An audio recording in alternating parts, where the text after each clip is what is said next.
Esta es la historia de un sacerdote que se subió al ring y se volvió luchador por una sola razón: darle de comer a niños de la calle. Su vida fue tan increíble que el mismísimo Jack Black terminó haciendo una película de ella. Se llama Sergio, nació en Cieneguillas, Hidalgo, y era el hijo número 16 de una familia muy pobre con 18 hijos. Y esta historia empieza a principios de los años 50, cuando Sergio se muda con su familia a la Ciudad de México. Ahí prueba por primera vez el alcohol y las drogas, y en muy poco tiempo se pierde horrible. La adicción se adueña de él, que termina viviendo en la calle. En un determinado momento, su madre lo encuentra en una situación tan caótica que no se podía parar. Lo ve tan mal, tan destruido, que le dice que preferiría que se fuera de este mundo antes que seguir viéndolo perderse así. Y eso desmorona por completo a Sergio. En ese momento toca fondo. Entonces reacciona y va a una iglesia.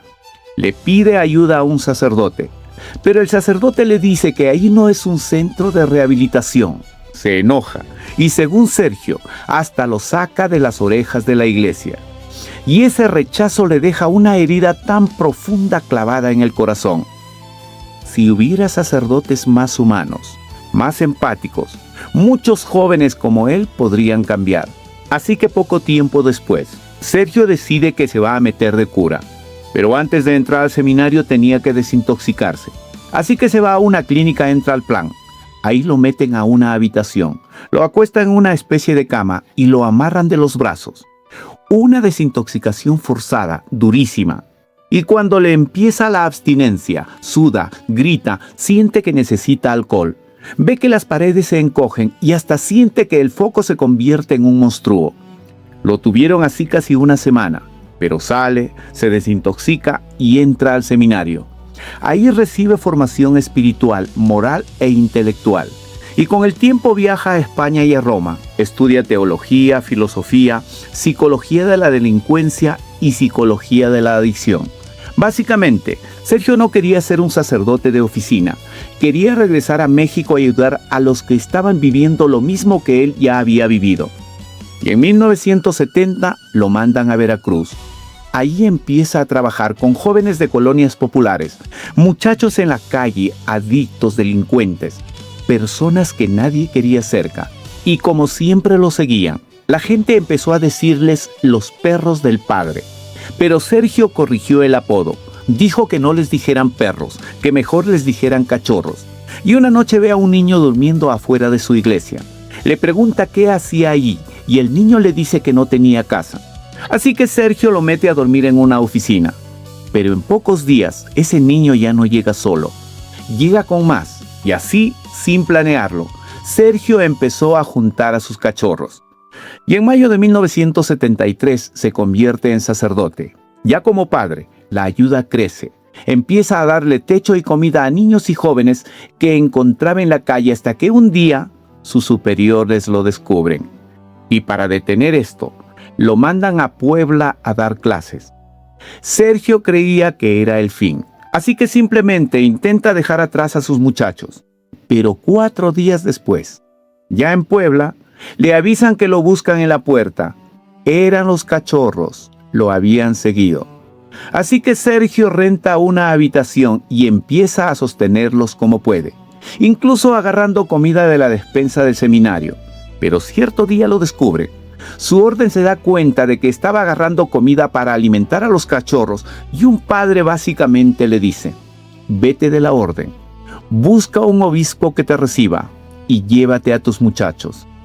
Entonces Sergio llega con este señor, el obispo Magín, y el obispo lo acepta con todo y niños, pero con una sola condición: el obispo no se iba a hacer responsable económicamente de ellos. O sea, le dieron permiso de seguir con sus cachorros, o sea, sus niños, pero el problema de darles de comer seguía siendo suyo. Y ahí Sergio se bloquea, no le alcanzaba, tenía niños que alimentar, no tenía respaldo suficiente de la iglesia y estaba completamente rebasado. Hasta que una noche va a ver una película para despejarse. La película era El Señor Tormenta. Trataba de un luchador que subía al ring para mantener un asilo con niños. Cuando Sergio ve eso, se le ilumina la mente, le entra la idea y dice: Eso voy a hacer. Va a buscar a alguien que le enseñe lucha libre. Va a subirse al ring y va a usar ese dinero para mantener a sus cachorros. Ahí conoce a un luchador llamado El Líder. El Líder acepta entrenarlo, pero los entrenamientos eran una salvajada completa. Entrenaban como a las 5 de la mañana y después Sergio se iba muy golpeado a dar misa de las 7. Así aguanta un año hasta que en 1975 llega su debut en una arena del Estado de México. Como seguía siendo sacerdote y tenía miedo de que sus superiores lo castigaran por luchar, decide ocultar su identidad.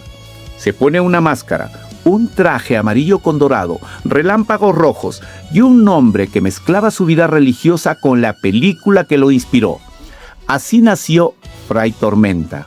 Al principio nadie creía en Fray Tormenta. Era lento, torpe, muchos luchadores no lo tomaban en serio, pero aún así se abrió paso como pudo. Y durante varios años vive una doble vida. De día sacerdote, de noche luchador. Daba misa, cuidaba a sus cachorros, entrenaba, luchaba y con lo que ganaba iba sosteniendo la casa hogar. Pero lo más importante, nadie sabía que Fray Tormenta era sacerdote. Hasta que un día, en 1983, un luchador al que le decían Huracán Ramírez lo invita a una lucha. Fray Tormenta se confía y en un momento de desconcentración le dice que no puede porque tenía que oficiar una misa en su parroquia. En cuanto lo dice, se percata de que habló de más. No le queda de otra más que contarle la verdad. Unas horas más tarde, Fray Tormenta estaba dando misa, voltea a ver a la gente y ahí estaba Huracán Ramírez, sentado entre todos. El chismoso había ido a comprobar si era cierto. Fray Tormenta lo deja pasar, pero unos días después Huracán Ramírez se encarga de soltar el chisme y de pronto todo el mundo empieza a enterarse de que Fray Tormenta era sacerdote. El secreto que Fray Tormenta había cuidado por años se había caído por un luchador chismoso. En muy poco tiempo el escándalo llega hasta el obispo Maguín. El obispo lo manda a llamar y le prohíbe seguir luchando, pero Fray Tormenta lo convence de que no puede abandonar a sus cachorros. Le muestra todo lo que ha logrado y el obispo le da permiso de que siguiera luchando, pero con cuidado. Pero en ese momento, cuando se supo que era sacerdote, la carrera de Fray Tormenta explotó. La gente quería ver al padre luchador. Se volvió famoso en el mundo de la lucha libre. Empezó a luchar en escenarios importantes con luchadores grandes, con más público, más ingresos y más morbo alrededor de su personaje. Se volvió tan famoso que en algún punto lo llevaron a Japón y hasta tenía fans allá. Mientras tanto, su casa hogar seguía creciendo, a veces con muchas carencias, pero cada vez con más cachorros a los que Fray Tormenta intentaba sacar adelante. Así pasan varios años y para 1990 Fray Tormenta ya era un sacerdote luchador, benefactor, figura mediática y responsable de una casa hogar. Todo parecía ir bien hasta que aparece otro luchador, Misterio. Un día Misterio va a un programa de radio y acusa a Fray Tormenta de hacerle cosas horribles a sus cachorros. Dice que varios niños supuestamente fueron con él a contarle que Fray Tormenta se aprovechaba de ellos. O sea, lo acusaron de violín. En cuanto Fray Tormenta escucha esas declaraciones, marca al programa de radio y dice al aire que eso no era cierto, que si las autoridades querían investigarlo, que lo hagan. Años después, Fray Tormenta dijo que Misterio le había mandado una carta de extorsión donde le pedía un auto, un televisor y otras cosas a cambio de su silencio. Pero en ese momento llegaron trabajadores sociales y psicólogos del gobierno. Revisaron a los niños, sus cachorros, y no encontraron absolutamente nada de lo que Misterio había dicho. Después de ese trago amargo, Fray Tormenta siguió luchando y su historia se volvió todavía más famosa. En 1991 salió una película francesa inspirada en él, y años después, su historia también inspiró a Nacho Libre.